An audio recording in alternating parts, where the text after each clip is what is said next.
Babylon, an iconic city of ancient Mesopotamia, stands as a symbol of historical grandeur and cultural richness. Nestled on the fertile banks of the Euphrates River, Babylon's strategic location contributed to its emergence as a thriving center of trade, governance, and innovation. This overview delves into Babylon's multifaceted history, spanning from its early days to its decline, and highlights the city's profound impact on law, literature, architecture, and science. Geographical significance.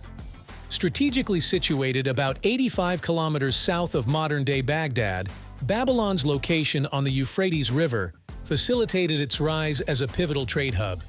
This positioning enabled efficient connections with other major cities and civilizations, fostering an environment of cultural exchange and economic prosperity.